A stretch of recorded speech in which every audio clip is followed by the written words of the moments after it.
काफ़ी टाइम पहले हम एक मॉल में गए थे। वहाँ हमने शॉपिंग वगैरह की, देन थोड़ा बहुत घूमे और फिर हमें भूख लगी तो हम एक फूड कोर्ट में जाके बैठ गए। वहाँ हमने खाना ऑर्डर किया और हम वेट कर रहे थे कि खाना कब आएगा।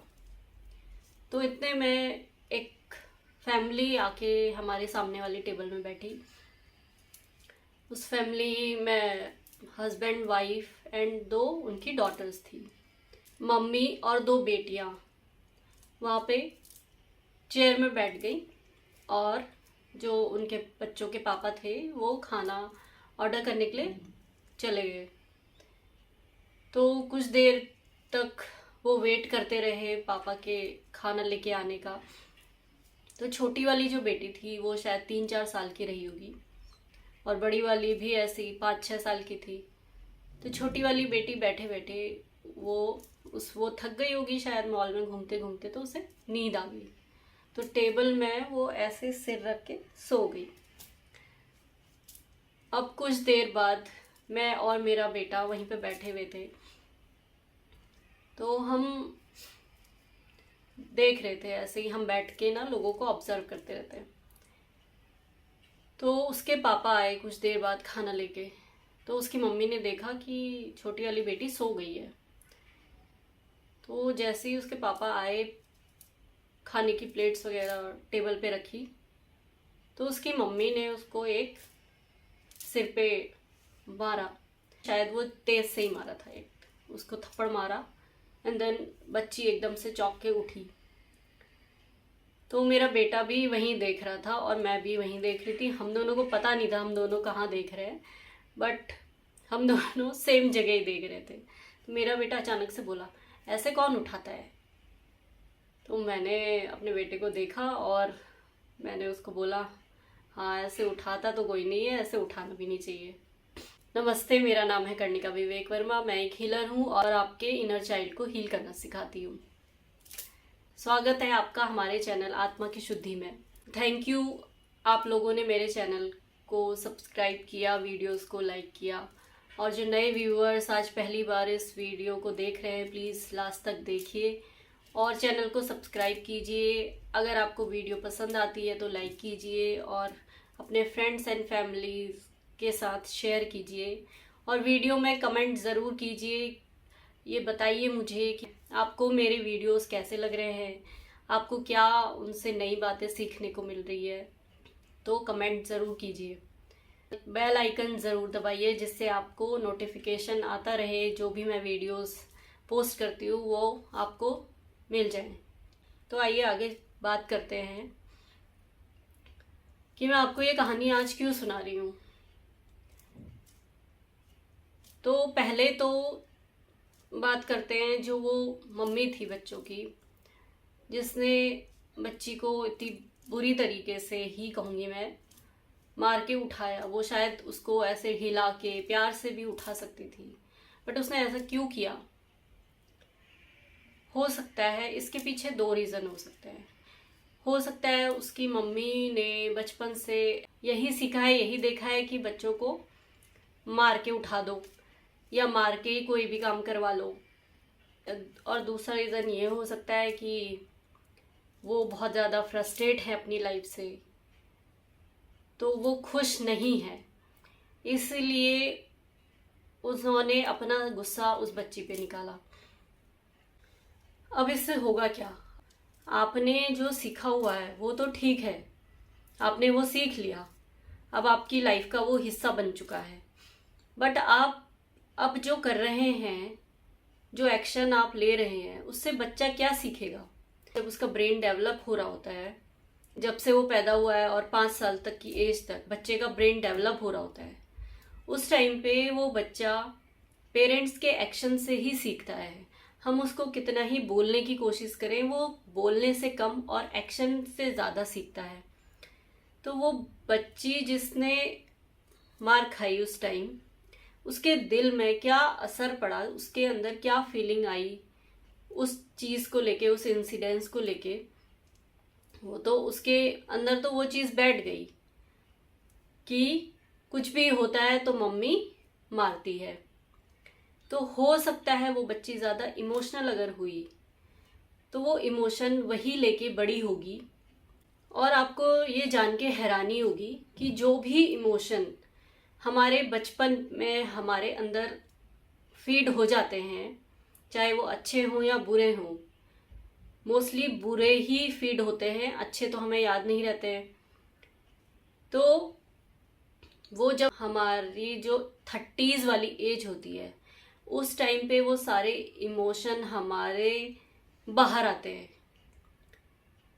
वो जो इमोशन हम जब बच्चे का ब्रेन डेवलप हो रहा होता है उस टाइम पे बच्चे के अंदर फीड हो गए, बच्चे के अंदर चले गए। और जब बच्चा बड़ा हो रहा है, बच्चा बड़ा हो गया, उसके बाद 25 to 30 के बाद मोस्टली ये सारे इमोशंस आपको बाहर फील होंगे। आपको सारी वो चीज़ें करने का मन करेगा जो आपने बचपन में नहीं की थी, या फिर आपके दिल में अगर अपने पेरेंट्स के लिए या किसी भी चीज़ के लिए कोई कंप्लेन है तो वो सारी उस एज में बाहर आएंगी। तो इसीलिए बोला जाता है जब बच्चा डेवलपिंग एज में है, जब उसका ब्रेन डेवलप हो रहा है, तो पेरेंट्स प्लीज़ उसके सामने ऐसे कोई एक्शन ना कीजिए जिससे उसके वो अंदर, दिल के अंदर उसके बैठ जाए और बड़े होने के बाद वो उन इमोशंस को फील करके उसको तकलीफ हो। बच्चों को बहुत ज़्यादा प्यार उस टाइम देने की ज़रूरत होती है, उसके साथ खेलने की ज़रूरत होती है। उसे हम डिसिप्लिन ना सिखाएं उस टाइम तो वो ज़्यादा बेटर रहेगा, क्योंकि उस टाइम पे बच्चा सीख रहा होता है कि वो एक्सप्लोर कर रहा होता है चीज़ों को, कि क्या क्या मुझे करना है, क्या नहीं करना है, वो सीख रहा होता है हर चीज़।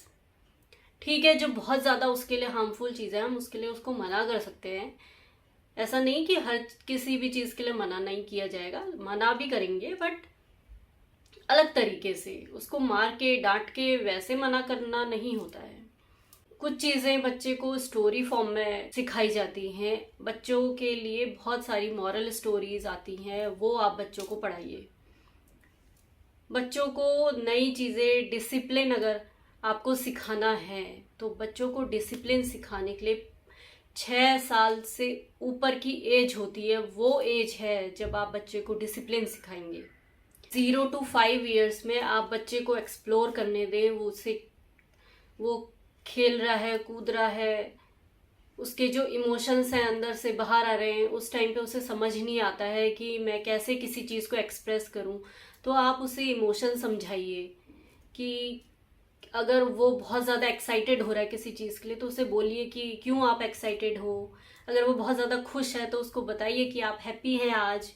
अगर वो गुस्सा आ रहा है उसे, तो उसे बताइए कि आप बहुत ज़्यादा गुस्से में हैं।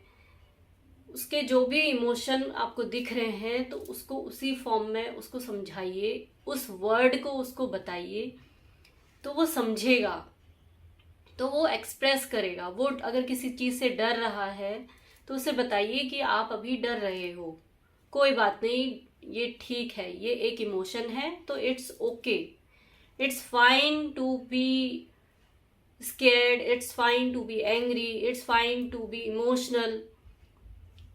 ये उसको समझाइए बच्चे को। अगर वो रो रहा है तो बच्चे को चुप मत होने दीजिए, उसे बोलिए कोई बात नहीं, अभी तुम रो लो। उसके जो इमोशन अंदर दबे हुए हैं वो बाहर आ जाएंगे, तो थोड़ी देर में वो ठीक हो जाएगा। तो ऐसे करते करते 5-6 साल तक की एज तक आप बच्चे को एक्सप्लोर करने दीजिए सब कुछ, और उसको सिखाते रहिए। उसके बाद जाके डिसिप्लिन आता है, तब आप उसको डिसिप्लिन सिखाइए। सही क्या है उसके लिए, गलत क्या है उसके लिए, वो सब उसे समझाइए। आप अगर ये करेंगे, मुझे एक और एग्जाम्पल मैं आपको बताती हूँ। जो पहला एग्जाम्पल मैंने आपको दिया, पहली कहानी सुनाई, वो काफ़ी टाइम पहले की थी, लेकिन रिसेंटली हम कॉफ़ी पीने गए थे, मैं और मेरे हस्बैंड। तो हमने देखा वहाँ पे एक छोटी बच्ची थी, वो 1.5-2 साल की बच्ची होगी। तो जो बास्केट होती है वहाँ पे वो कॉफ़ी के पैकेट्स रखते हैं, उस बास्केट से वो जो आर्टिफिशियल फिलिंग होती है, बच्ची खेल रही थी तो वो आर्टिफिशियल फिलिंग उठा के वहां से निकाल के नीचे डाल रही थी। बट मुझे अच्छी चीज़ ये लगी उस टाइम कि उसके पापा ने उसको मुंह से कुछ नहीं बोला। बस उसके पापा वो फिलिंग नीचे फेंक रही थी वो उठा के ऊपर वापस रख रहे थे। वो दोबारा नीचे फेंक रही थी, उसके पापा उठा के ऊपर रख रहे थे। वो कुछ बोल नहीं रहे थे, वो चुपचाप एक्शन किए जा रहे थे। तो जब 2-3 बार उन्होंने ये किया तो चौथी बार में वो बच्ची ने खुद, वो जब नीचे गिरा हुआ देखा, उसके पापा वहां से चले गए फिर, तो उस बच्ची ने देखा कि नीचे गिरा हुआ है, अब पापा तो नहीं उठा रहे, पापा तो चले गए हैं। तो वो बच्ची ने खुद उस फीलिंग को उठाया और ऊपर रख दिया।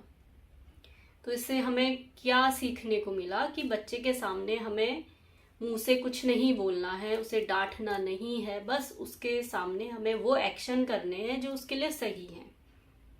तो बच्चा खुद सीख जाएगा कि मुझे पेरेंट्स जो कर रहे होंगे बच्चा वही करने लगेगा। वो एक्शन से सीखता है बच्चा, ना कि मुंह से बोल बोल के। आप कितना ही बोल लीजिए, बच्चे को नहीं समझ आएगा। उसको बोल दीजिए कि आप ये नहीं करो, ये नहीं करो, बच्चा नहीं समझेगा, वही चीज वो दोबारा दोबारा करेगा।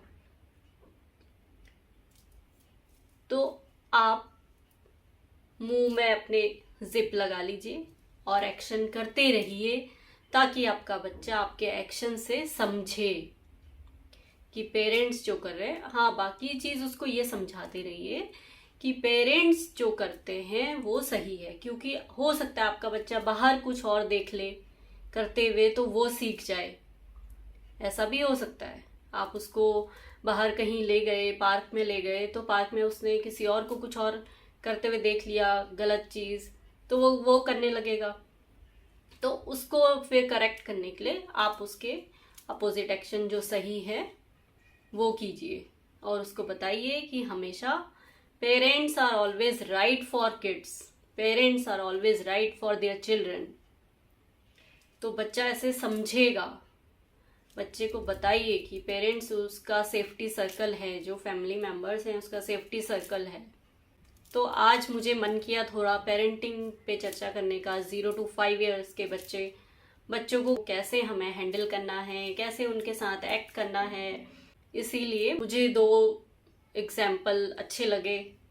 कैसे आप बच्चे को इंगेज रखते हैं, जो 0 to 5 ईयर्स के बच्चे हैं उनको कैसे घर पे इंगेज रखते हैं, क्या एक्टिविटी उनके साथ करते हैं।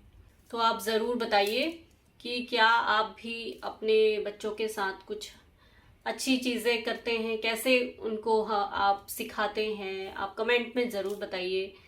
हो सकता है आपसे ही मैं कुछ और चीज़ें सीख लूँ, आपने कुछ नई चीज़ें सीखी है, आप चेंज हुए हैं। मुझे कमेंट सेक्शन पे ज़रूर बताइए।